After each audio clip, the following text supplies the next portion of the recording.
지금 우리 계속 교회와 함께 승리하는 삶 말씀을 나누고 있습니다. 여기 지금 제목이 주보의 선교적 삶을 살다 이렇게 말을 했는데요. 이 선교적이라는 말 자체가 좀 생소하실 거예요. 선교적, 무슨 적 들어가면 뭐 의, 스러운 그런 뜻으로 해석이 됩니다만은 이 선교적이라는 말이 이게 지금으로부터 한 114년 전 영국 옥스퍼드 사전에 처음 등장했어요. 이게 영어로 미셔널이라는 단어입니다. 미션, MISSION에다가 AL이 붙어서 미셔널. 그래서 미셔널이라는 단어가 영국 옥스퍼드 사전에 등장을 했습니다. 그때만 해도 이 미션이라는 것은 알았지만 미셔널이라는 것은 개념이 없었어요. 그런데 미셔널이 등장을 하면서 많은 경우에 학자들도 그렇고 또 신학자들, 목회자들이 이 미셔널이라는 단어에 대해서 뜻을 생각하기 시작했어요. 지금도 사실은 이 컴퓨터 검색을 해보면 어떤 사전에는 이 단어가 올라와 있지 않은 데도 있어요. 근데 이제 20년 전부터 이 단어가 새롭게 부각되기 시작하면서 지금은 웬만한 데는 다 올라가 있습니다만은 제가 이 검색을 해보니까 어떤 데는 아직 올라가 있지 않더라고요. 그런데 이 미셔널이라는 단어가 우리가 관심을 가져야 될 단어예요. 선교적, 한국말로 굳이 바꾸면 선교적이라는 겁니다. 오늘 어쩌면 조금 학적이다 이런 생각이 들지 모르겠지만 바로 우리가 말씀으로 들어가기 때문에 어렵지 않을 겁니다. 선교적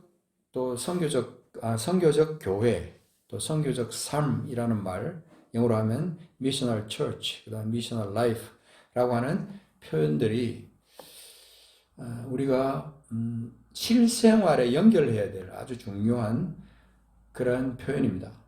실생활에 그냥 개념적으로 또 관념적으로 생각으로 그치는 그런 단어가 아니고 이것은 삶의 영역으로 실제적인 영역으로 영어로 말하면 practical한 영역으로 적용이 되어야 될 그런 말이에요. 아직도 많은 사람이 이 단어의 뜻을 모르는 사람이 많이 있습니다. 그렇다면 이 선교적 삶은 뭐냐? 선교사를 잘 도우면서 사는 삶이냐? 선교비를 잘 내는 삶이냐? 아니면 보내는 선교사로서의 삶을 잘 사는 것이 선교적 삶이냐? 이렇게 질문할 수 있습니다. 저는 이 말을 굳이 미셔널 라이프라고 하는 이 말 자체를 굳이 우리말로 바꾼다면 선교로 꽉 찬 삶이다. 미셔널 라이프는 선교로 꽉 찬 삶이다. 그리고 미셔널 처치라고 말하면 선교로 꽉 찬 교회다. 이렇게 말을 말할 수 있어요. 우리가 이제 교회라는 공동체 안에 속해 있으면요. 일상적으로 생각하면 교회 그냥 왔다 갔다 하면서 예배드리고 친교하고 헤어지고 그렇게 하면서 우리는 단순히 교회 와서 일주일에 한 번 드리는 예배하고 그냥 그렇게 또 한 주간 그렇게 열심히 살다가 또 교회 와서 예배드리고 또 같이 밥 먹고 교제하고 그리고 헤어지고 또 그렇게 각자 삶을 사는 그런 정도의 삶을 우리는 크리스찬의 삶이라고 생각을 하기 쉽습니다. 많은 경우 우리는 또 그렇게 살고 있고요. 그런데 미셔널 처치는 이런 그런 단순한 성도의 삶을 좀 더 가치 있고 하나님의 뜻에 맞는 삶으로 바꿔놓는 그런 이 영역으로 바꾸고 가야 됩니다. 그게 바로 미셔널 라이프로 우리 성도들의 삶을 바꾸는 거예요. 그래서 성도들이 까딱 잘못하면요, 우리는 그냥 일상적인 삶, 그냥 평범한 삶이죠, 그죠? common life, 영어로 말하면 common life예요. 그냥 일반적인 삶이에요. 제가 자꾸 영어를 쓰는 거는 제가 미국에 있었기 때문에 그런 게 아니고 이런 영어적인 개념으로 자꾸 우리가 듣고 생각하고 하는 것이 또 훈련이 되는 것도 필요합니다. 그래서 우리의 삶이 이제 그 일상적인 삶이냐 아니면 그 선교적 삶이냐 이 부분에 대해서 우리가 생각할 때 나는 지금 과연 어떤 삶을 살고 있는가 이걸 지금 이제 고민하는 거예요. 그래서 이제 미셔널 처치라고 하면 교회라면 교회 모든 모습을 하나님의 선교에 초점을 맞추는 거예요. 모든 모습, 교회의 모든 모습을 하나님의 선교에 초점을 맞추는 거예요. 그렇다면 뭐 교회가 뭐 맨날 뭐 모여서 선교만 하고 선교만 얘기할 거냐? 그게 아니라 미셔널 라이프를 살도록 성도들로 하여금 미셔널 라이프를 살도록 만든다는 것은 교회가 그 목표가 그냥 모였다 흩어지는 그냥 단순한 그런 모임 이상의 그런 성격을 갖는 그런 교회로 바뀌어진다는 것을 말하는 거죠. 우리가 보지 않는 세상, 우리가 보지 못하는 세상에는요, 얼마나 무궁무진한 세상이 있는지 몰라요. 그죠? 당시에 예루살렘을 우리가 중심으로 해서 열방을 바라볼 때도 똑같은 상황이었습니다. 그래서 오늘 두 가지 본문을 이제 볼 텐데, 주보에 있는 나와 있는 본문보다 먼저 우리가 찾아야 될 것은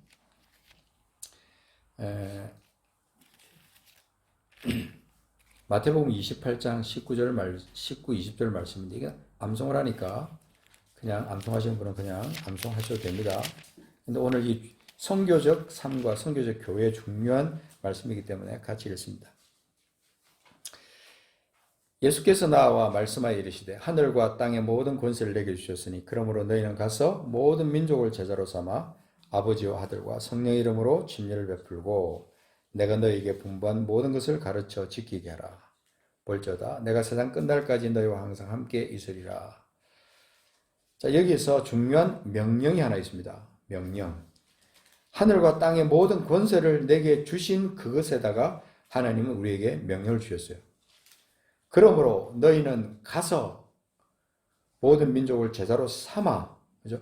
가서 삼고 그 다음에 침례를 베풀고 지키게 하라, 가르쳐서 지키게 하라는 구체적인 명령을 우리에게 일러주고 있습니다. 그래서 모든 민족을 향해서 갈 때 그때 당시에 예루살렘을 중심으로 해서 있던 교회 성도들과 제자들에게는요 굉장히 막연한 개념이었어요. 주님이 그때 모든 민족을 제자로 삼으라 이렇게 말씀하실 때 과연 제자들이 그것을 이해를 했을까요? 저는 생각할 때 아마 이해를 못했을 거라는 생각이 듭니다. 그때 당시에는 이 무슨 말씀을 하시는 거야? 모든 민족을 제자를 삼으라고 말씀하시는 뜻이 무엇일까? 그때는 몰랐을 수 있어요. 예수님께서 이제 승천하시고 난 다음에 예루살렘에 성령이 임하시고 나면서 그들이 이제 깨닫기 시작한 거죠. 야, 그렇구나. 주님이 우리에게 말씀하신 것이 이거구나. 그래서 사도행전 1장 8절의 말씀을 그들이 기억을 한 겁니다. 사도행전 1장 8절. 마태, 마가, 누가, 요한, 사도행전. 그 말씀에 보면은 그 성령이 너희에게 임하시면 너희가 권능을 받게 될 것이고 권능을 받고 난 다음에 예루살렘과 유대와 사마리아와 땅 끝까지 이르러. 이제 주님은 이 마태복음에서는 모든 민족을 제자로 삼아라 그랬는데 주님은 이 사도행전에서는 구체적으로 예루살렘과 유대와 사마리아와 땅 끝까지 이렇게 말씀하시는 거잖아요. 그러면서 이제 구체적인 영역들이 이제 우리에게 주어지기 시작한 거예요. 그래서 교회라고 하면 사실은요, 이 주님의 이 마지막 명령을 깊이 생각해야 됩니다. 딴 것도 다 중요합니다. 예배도 중요하고 교육도 중요하고 다 중요합니다. 친교도 너무 중요하죠. 친교 없이는 뭐 사실은 우리 특별히 한국 사람들은 친교 없으면 안 되잖아요. 그러니까 친교도 중요합니다. 봉사도 중요하고 다 중요한데 이 선교라는 이 맥락에서 우리가 생각해 볼 것은 여기는 주님의 심장이 담겨 있는 거예요. 주님의 목표, 주님의 심장이 거기에 담겨 있는 거예요. 그 주님의 심장이 담겨 있다는 것은 반드시 지켜야 된다는 거, 행해야 된다는 것을 말하는 거죠. 그래서 교회가 선교적 교회로 바뀐다는 것은 선교로 꽉 찬 교회가 된다는 거예요. 그래서 선교적 교회에 들어가 보면요. 뭔가 달라도 달라요. 분위기가 달라요. 영적 분위기가.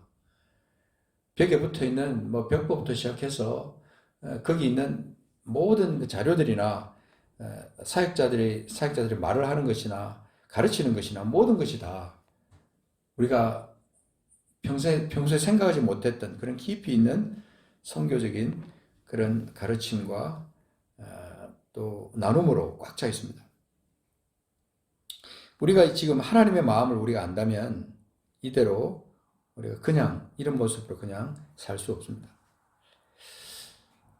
우리가 오늘 이 마태복음 28장 19절 20절 이 말씀을 우리가 읽었지만요.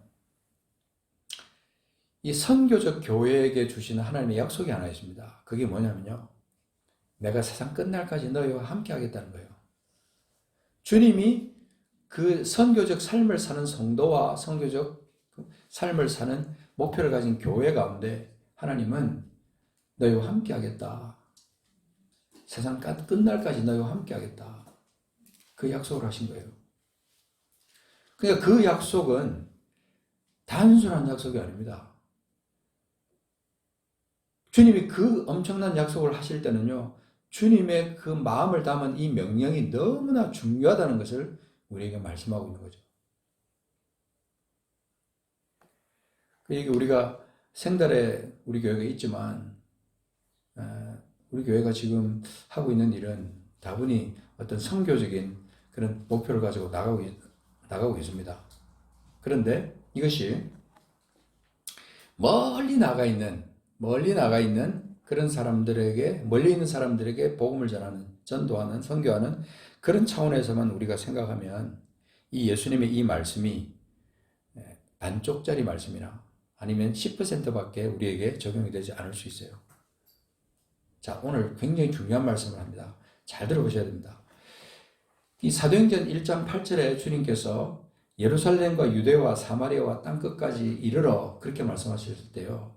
이 말씀의 의미가 뭐냐면 먼저 예루살렘을 먼저 복음화한 다음에 그 다음에 유대로 가서 그들에게 복음을 전하라. 그 말씀이 아니에요. 예루살렘과 유대와 사마리아와 땅끝까지 말할 때 그 의미는요. 동시에 가라는 거예요. 동시에. 그래서 헬라어 의미로 봤을 때 거기 엔드 유대와 사마리아와 그러잖아요. 그게 헬라어로 카이거든요. 카이. 이 카이는 그리고 동격입니다. 그래서 예루살렘과 유대와 사마리아와 땅끝까지 이르러 그 말은 이것이 동시에 우리 교회가 당시 예루살렘 교회가 동시에 나가서 그 복음을 전하라는 뜻으로 주님께서 말씀하신 거였어요.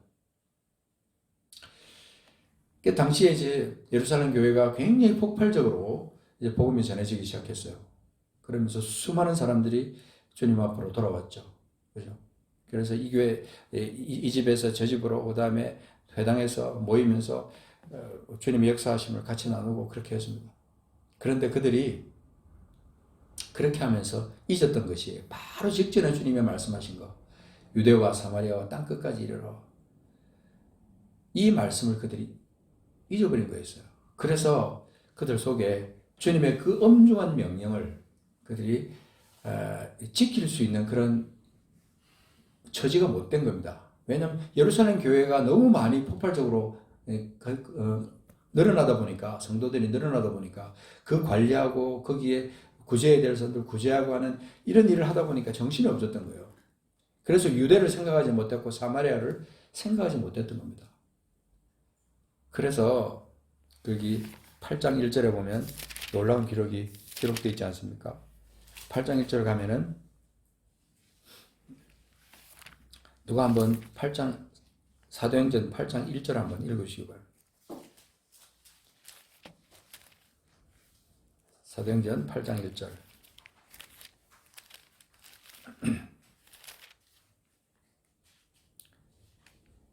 예, 누가 한번 큰 소리로 한번 읽으십시오. 그날에 예루살렘에 있는 교회에 큰 박해가 있어 사도 외에는 다 유대와 사마리아 모든 땅으로 흩어진다. 예, 그렇습니다. 그날에 예루살렘에 있는 교회에 큰 박해가 있었습니다. 그러니까 징조는 물론 있었습니다. 계속해서 뭐 이런저런 크고 작은 박해가 있었지만은 이 바울을 중심으로 해서 그때 사울이라고 부르던 그 사람을 중심으로 해가지고 이제 엄청난 일이 일어난 거죠. 그래서 예루살렘에 있는 교회에 큰 박해가 있었습니다. 그래서 자, 그 뒤에 어떤 사건이 기록되어 있습니까? 다 유대와 사마리아 모든 땅으로 흩어지니라 그랬습니다. 그들이 미처 생각하지 못했던 이 선교적 어떤 행동, 이것이 강권적인 역사에 의해서 일어나게 된 겁니다. 역사는요, 하나님께서 개입하지 않는 역사는 없어요. 다 하나님께서 개입하셔서 역사가 일어나는 겁니다. 지금 일어나고 있는 이스라엘과 팔레스타인의 이 일도 우리가 시간이 지나고 보면 하나님께서 그때 이것 때문에 이런 일을 하셨구나, 허용하셨구나, 그렇게 우리가 깨달을 때가 있을 겁니다. 사도회에는 다 유대와 사마리아 모든 땅으로 흩어지는 역사를 통해서 복음이 이제 전해지기 시작합니다. 그래서 8장 2절부터 경건한 사람들이 스데반을 장사하고 위하여 크게 울더라. 그러면서 3절에 사울이 교회를 잔멸할세 각 집에 들어가 남녀를 끌어다가 옥에 넘기는 일이 일어나니까, 이런 일이 일어나니까 어떻게 그 예루살렘에 머물 수가 없는 거예요. 그러니까 다 흩어지는, 억지로 강제로 흩어지는 거예요. 살기 위해서 흩어진 겁니다. 살기 위해서.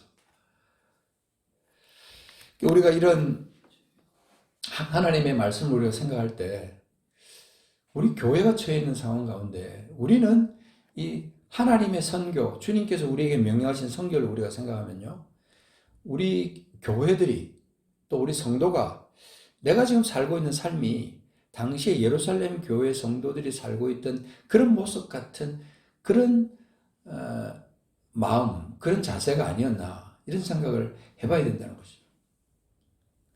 안주하는 거죠.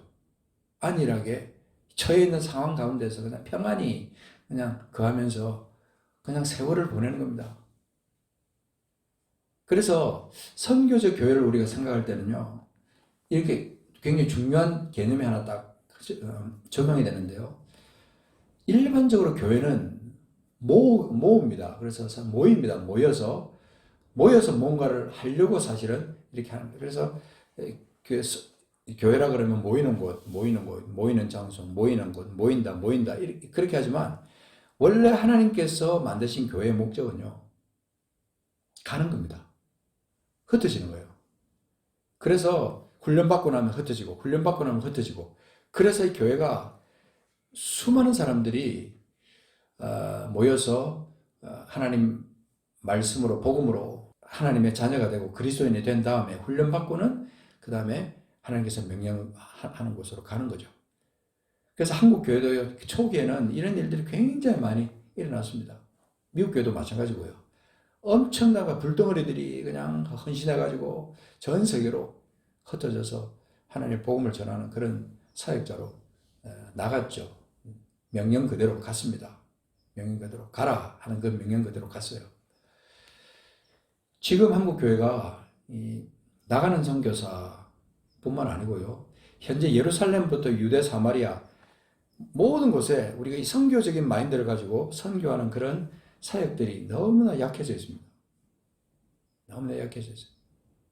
그래서 우리 눈에 비치는 부정적인 모습들, 교회가 부정적으로 비치게 되잖아요. 지금 많이. 그래서 그것 때문에 움츠려 들어가지고 복음을 전하거나 그 다음에 예수를 자랑하거나 생명을 나타내는 그런 일을 하려고 하는 그런 시도조차 하지 않는 그런 일이 우리에게 지금 있다는 것이죠. 안타깝죠. 근데 우리는 이 하나님께서 명령하신 것을 우리 마음에 새기고 한다면 우리는 이 선교적 삶에 대한 출발을 우리가 해야 된다 하는 것입니다. 그래서 예수님의 제자들이 이런 말씀을 듣고 또 그 다음에 사도 외에는 다 유대와 사마리아 땅으로 흩어졌던 그런 사람들이 나가면서 사도행전 8장 이후의 역사를 기록했어요. 성령과 함께. 자기들 혼자 간 건 아닙니다. 다 성령이 인도하셨어요. 성령이 인도하셔가지고 갔습니다. 그래서 우리가 예수를 믿는다는 것은 이 사명, 가라고 하는 그 절대적인 명령을 우리가 받들고 나가는 거죠. 이 생달에서, 이 문경에서 우리가 나가면 어디로 나가겠습니까? 멀리 나갈 수 없는 사람들도 있어요. 아무리 가고 싶어도 비행기를 못 타는 사람도 있고요. 그렇게 먼 곳으로 가지 못하는 사람이 있습니다. 그런 사람은 그 사람의 예루살렘, 가장 가까운 곳에 있는 곳에서 이 선교적인 삶을 감당해야 됩니다. 그렇다면 우리가 생각이 될 것은 뭐냐면 이 선교적인 삶을 감당하는 모든 사람은 선교사입니다. 선교사. 그래서 우리 모두가 선교사라는 개념이에요, 사실은. 선교적인 삶의 중요한 포인트는 우리 모두가 선교사고 우리 모두가 다 어디든지 가야 된다는 거예요. 예루살렘으로 가든지 유대로 가든지 사마리아로 가든지 어디로 가든지 가서 이 명령을 준행해야 된다는 것이 선교적 교회와 선교적 삶의 핵심적인 내용이라는 거죠. 그래서 우리가 이런 걸로 우리가 생각할 때 우리는 무엇을 위해서 기도해야 되느냐, 그리고 또 무엇을 위해서 삶을 살아야 되느냐, 이런 것을 몇 가지만 생각하겠습니다. 첫 번째는 성령을 구해야 됩니다. 성령. 우리는 반드시 이 성령의 강력한 임재하심을 구해야 돼요. 자, 예수 믿을 때 우리는 성령을 받았습니다. 예수 그리스도를 개인의 구주로 영접하고 죄를 회개하고 우리 예수 그리스도를 믿는 그런 하나님의 자녀가 되는 그 순간부터 우리는 성령께서 우리 안에 동행하시는 것을 우리는 인식해야 됩니다. 성령이 우리와 함께 하십니다. 근데 이 선교적인 삶을 살기 위해서는요, 이 성령의 충만함을 받아야 돼요. 성령의 충만함. 이 성령의 충만함을 받지 않으면 우리는 이 선교적인 삶을 감당할 수가 없어요. 또 선교적 교회도 될 수도 없고, 교회가 아무리 작고 크고 뭐 이런 거 상관없고요. 우리는 교회라는 이 공동체로 모인다면 이 성령의 충만함을 위해서 정말 간절히 기도해야 됩니다. 앞으로 우리가 이제 연말 연시 들어서 우리가 또 같이 모여서 또 성령의 역사를 위해서 같이 또 기도하고 하는 그런 시간도 우리가 갖게 될 텐데요. 개인적으로도 아침에 일어나서 주무시기 전에 일을 하면서 우리는 계속해서 이 성령을 간구해야 됩니다. 성령님 나를 충만하게, 내게 충만하게 임하십시오. 내게 충만하게 임하십시오. 내 안에서 역사하십시오. 충만하게 역사하십시오. 그렇게 기도를 하는 거죠. 그래서 사도행전 1장 8절에 있는 것처럼 오직 성령이 너에게 임하시면, 그것은 절대적인 진리의 말씀이에요. 성령이 너에게 임하시면 그것은 내가 예수 믿을 때 받는 그런 들어오심, 성령의 들어오심, 이거하고 또 조금 다른 차원의 말씀이에요. 내 위에 부어주시는 거예요. 부어주어서 나를 사용하기를 원하시는 거거든요. 나를 변화시키기를 원하시고 나를 통해서 하나님의 나라를 이루기를 원하시는 거죠. 그렇기 때문에 우리가 이 선교적인 삶을 사는 데 있어서 성령의 이 충만함을 간구하는 것은 너무나 중요하다는 겁니다. 사도행전의 모든 역사는 성령의 역사예요. 1장부터 끝장까지 성령의 역사 아니고는 아무것도 이루어지지 않았다고 말할 만큼 사도행전은 철저하게 성령께서 함께 일하셨던 그런 역사입니다. 그래서 우리가 이 성령의 이 충만함을 통해서 하나님의 마음을 알고 그리고 권능을 받는 겁니다. 성령을 받게 되면 권능을 받기 때문에 이 성령의 간구함을 우리가, 성령의 충만함을 항상 간구하면서 우리가 살아야 된다 하는 것입니다. 그 다음에 두 번째가 뭐냐면 우리는 이 땅에 선교사로 부르심을 받았다는 이 사실, 이것을 잊어서는 안 된다는 겁니다. 선교사로 부르심을 받았다는 이 사실을 생각하면요, 굉장히 우리가 온 매무새를 다시 새롭게 해야 되는 그런 겁니다. 그냥 성도도 아주 존귀하지만, 선교사라는 이 직임을 우리가 받는다면 더 존귀한 겁니다. 선교사는 하나님의 심장을 가지고 아직까지 예수 그리스도를 모르는 사람들에게 주의 복음을 전하고 그 다음에 그 생명을 나타내는 거죠. 삶을 통해서 생명을 나타내는 것이 선교사예요. 선교사. 그래서 우리가 성령을 간구하면서 그 다음에 내가 선교사라는 이 사실을 잊지 않고 살아나간다. 자, 우리 주부에 있는 말씀 찾아서 한번 읽어보겠습니다. 고린도후서 2장 14절, 15, 16. 자, 요거는 같이 한번 읽도록 하겠습니다. 고린도후서 2장 287쪽에 있습니다. 신약성경 287쪽. 자, 고린도후서 2장 14, 15, 16.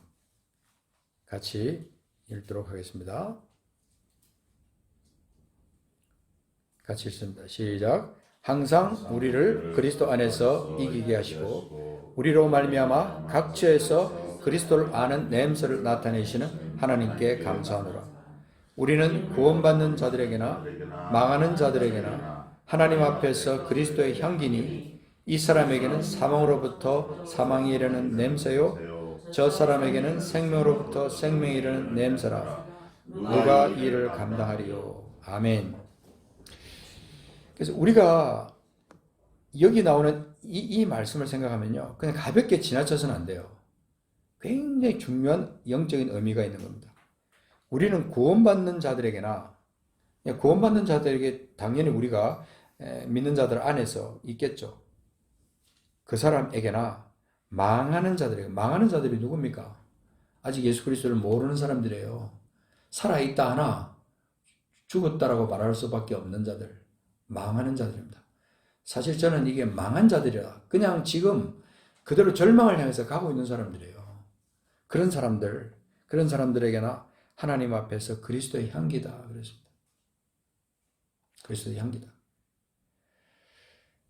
향기는 묻혀 있을 수 없어요. 향기는 그것이 발산이 되어야 되는 겁니다. 썩은 냄새도 발산되면 우리를 힘들게 만들지만 그 썩은 냄새는 발산되면 우리를 힘들게 만들지만 향기는 그렇지 않잖아요. 그 영어로 바꿔 나오면 아로마라고 이렇게 표현해놨어요. 아로마. 우리를 힐링하는 겁니다. 힐링하는.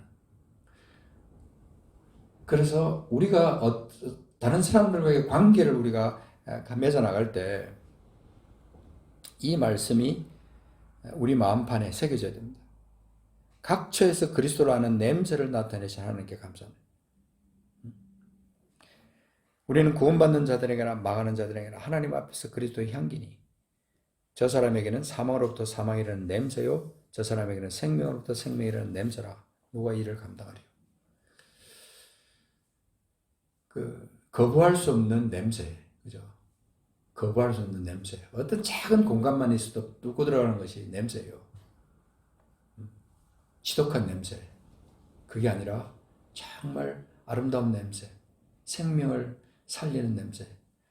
생명을 나타내는 냄새. 향기. 이것을 우리가 풍기는 삶을 사는 것이 선교사의 삶이에요.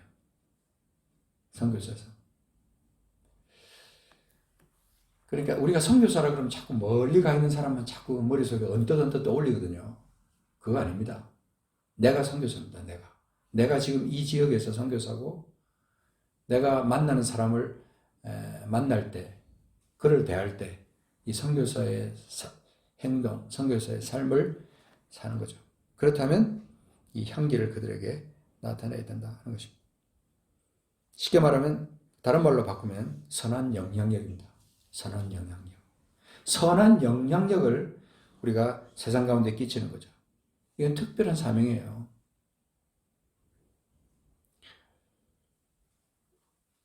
그 사람이 지나가는 것을 보면 피해간다든지 아예 얼굴을 마주치고 싶지 않아가지고 그냥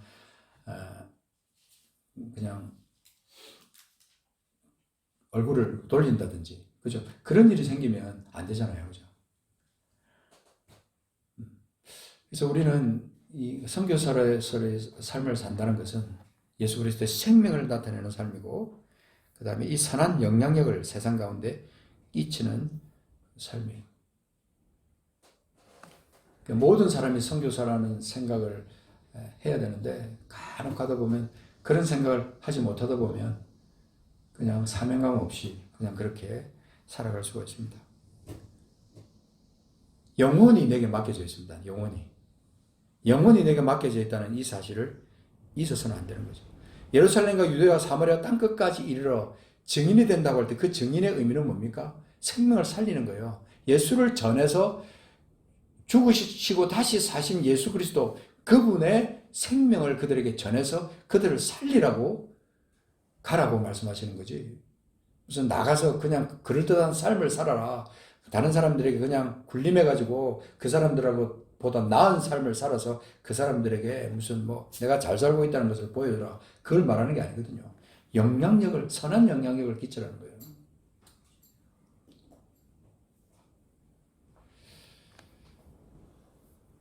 우리 일대경제님께서 이렇게 밭을 갈아주시고 일을 하시고 이렇게 하시는 것도 선한 영향력을 끼치는 겁니다. 때로는 손해보는 것 같고 힘들고, 그렇죠. 당연합니다. 그 누가 그렇게 사실 뭐 돈도 안 되는 거 하면서 그렇게 하겠습니까?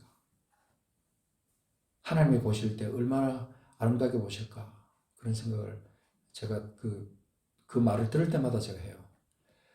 선한 영향력은요, 하나님의 심장이 내 속에 있을 때 그것이 나타나는 거예요.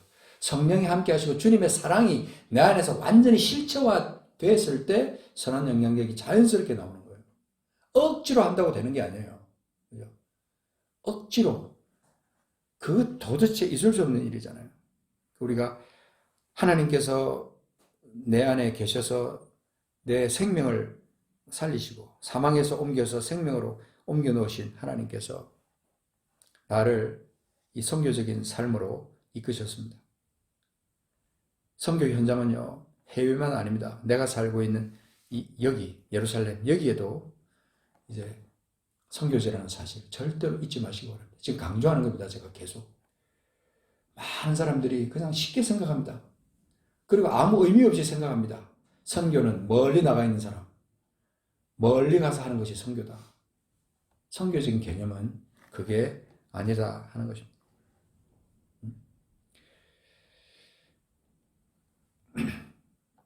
그래서 우리가 이 선교를 생각한다면, 내가 선교사라는 것을 생각한다면 오늘 이 시간에 뭔가 내가 다지는 것이 있어야 됩니다. 내 마음에. 내 삶을 어떻게 살았는가를 점검하는 것이 필요하고요. 내가 지금 이 시간부터 나는 어떻게 살아야 되겠다라고 결단하는 것이 필요합니다. 인간은 관계 속에서 사는 사람이잖아요. 수많은 관계 속에서 사는 거예요. 어떻게든 혼자 골방에 있지 않는 이상 우리는 관계 속에서 사는 겁니다. 그래서 우리는 내 삶을 한번 점검하면서 내가 지난날에 선교사로서의 삶을 어떻게 살았는가 돌아보는 거죠. 그 중에 이 말씀이 지금 고린도후서 2장 14절, 15절, 16절 말씀이 우리에게 너무나 중요한 말씀이다. 가슴에 새겨야 됩니다. 하나님은 오늘도 지금 우리에게 명령하고 있습니다. 가라고 말씀합니다. 네가 예루살렘에서 가기를 원하니, 유대에서 가기를 원하니, 사마리아로 가기를 원하니, 땅 끝으로 갈 수 있니? 주님께서 내게 지금 묻는 거거든요. 내가 땅 끝으로 갈 수 없다면, 땅 끝으로 못 간다면, 유대를 못 간다면, 사마리아를 못 간다면 나는 예루살렘, 내 주변에 있는 사람들에게 선교사로서의 삶을 살겠습니다. 하나님 나를 도와주십시오. 내가 지금까지는 선교사로서의 삶을 살지 못했습니다. 그러나 이제부터 내가 선교사로서의 삶을 살기를 원합니다. 선교적인 교회 안에서 선교사로 내가 살기를 원합니다. 그런 결단을 하면서 주님께 도움을 구하는 우리가 되어야 된다는 겁니다. 그리고 내가 지금 향기를 내면서 이들과 관계를 맺고 있었는가 돌아보셔야 돼요. 사망이라는 냄새를 풍기면서 내가 그들과 관계를 맺고 있지는 않았는가, 이것도 돌아보는 거죠. 그래서 우리의 삶에서 정말 주님이 영광을 받으시는가, 내가 아니면 그냥 주님께 영광스러운 삶을 살지 못하고 그냥 내 중심적으로 내 만족을 위해서 살았던가, 이런 것도 돌아보는 거죠. 선교적인 삶은 정말 하나님 축복하신 삶입니다. 선교적인 삶을 사는 삶을 우리 하나님은 책임지십니다. 그 사람의 미래를 책임지시고 그들의 자녀를 책임지시고요. 하나님께서 늘 함께 하십니다. 세상 끝날까지 너희와 함께 있겠다는 약속은 정말 존귀한 약속이라는 사실 우리가 생각하면서 오늘 이 시간 내가 선교적인 삶을 살고 있는가, 선교사로서의 삶을 살고 있는가, 우리 교회는 어떤 모습인가 돌아보는 시간이 되기를 원합니다. 같이 기도하겠습니다. 이 시간에 결단이 있어야 합니다. 하나님은 오늘 이 시간 우리에게 말씀하십니다. 그리고 성령을 한량없이 우리에게 부어주기를 원하시는 하나님이신데 내가 성령을 거부하거나 성령을 무시하거나 그냥 성령에 관심도 없거나 그렇게 살았는지 돌아보기를 원합니다. 성령이 충만하게 임하시는 것은 우리 삶의 근본적인 존재예요. 근본적인 어떤 그 가치입니다. 필요해요. 필요 충분 조건이에요. 성령이 충만하게 임해야 내가 선교사로서의 삶을 살 수 있습니다. 주님 이 시간 그리고 우리 생애 동안에 주님 매일매일의 삶에서 성령의 충만함을 받는 삶을 살기를 원합니다. 그런 열망이 있기를 원합니다. 나를 도와주십시오. 성령이여 내 안에 임재하십시오. 충만하게 임하십시오. 나를 온전한 선교사로서 나를 거듭나게 하십시오. 나를 그렇게 세워주십시오. 향기를 내는 선교사로 나를 세워주십시오. 그렇게 성령께 기도합니다. 같이 한번 합심해서 기도하기를 원합니다. 같이 기도합니다. 살아계신 아버지 하나님 감사합니다. 이 시간 아버지